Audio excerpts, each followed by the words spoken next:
Hello, fellow freelancers. Today I'm going to talk to you about, it's about another article, quite frankly, and this has to do with the freelance translator certification. And by the way, if you know of a better way for me to do these, please let me know. Basically, when I come up with an article, it's something that I feel like writing. I'm kind of a writer by background, and many times I feel more comfortable. Most of the time, I feel more comfortable writing than talking face to face like this.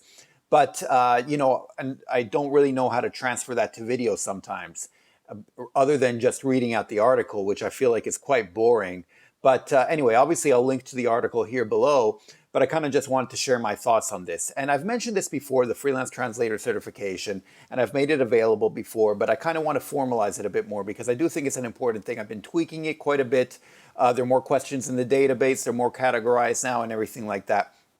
And I've been seeing some traction. I got contacted by two companies, that put it on their website. I think at least they said they would, and then another one who's interested in putting it on their website. So and I'm just making it available to them because why not? But yeah, it seems pretty interesting, and so I wrote this article about it to formalize it a bit more. So I wanted to go over it with you guys about this freelance translator certification and why I think it's important. So here, it's the title of the article is Freelance Translators. You can translate, but can you freelance? So let me get started with it. Let's face it, the days of in-house translators are pretty much over. They were already on a steady decline, and COVID-19 sounded the death knell for translators working inside the offices of an agency. Of course, for many translators, this doesn't change much at all. After all, a translator's job is to translate text from one language into another, for which all that is really required is a computer and a brain, correct? Whether you're in an office, at home, in a coffee shop, or in a park makes no difference. The same cannot be said, however, for agencies. Suddenly, rather than outsourcing on a sporadic basis here and there, they have to rely on freelancers for the bulk of their businesses, and this worries many of them. In discussions with other agencies and LSPs, I've seen this growing worry, especially among older, more established agencies that are still used to having their translators work inside their offices. Yes, they still exist. So how can these agencies be sure the translators won't share confidential information if they're working for themselves and not in their offices? How do they know the translators will be at work when they say they are? How can they guarantee that the translators aren't constantly checking Instagram or watching TV? How can they ensure that the translators understood all of their instructions without seeing them as they work? Will the translators still be able to stick to a deadline? What if the translator, horror of horrors, decides to use Google Translate to save time? Look, these issues are not trivial. It may sound strange, but just being able to translate does not necessarily make you a good freelance translator. Now, you might be thinking, well, fine, but none of these apply to me. I know what I'm doing when I work alone. Unfortunately, many agencies don't necessarily know this when they hire you, and they're not likely to just take your word for it.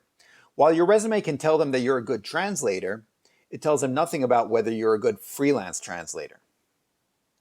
So what's the solution? It was with this problem in mind that the SELVA Freelance Translator Certification Test was created. I gave it a name, the SELVA Freelance Translator Certification Test. The test evaluates translators' abilities in terms of general industry knowledge, attention to detail, entrepreneurial ability, as well as integrity and ethics. And then I go through and talk a bit more about the test, and yeah, that's pretty much it. And then, say when applying for jobs, you can then show that you're a freelance translator certified, thereby reassuring prospective clients that they can trust you in addition to your work.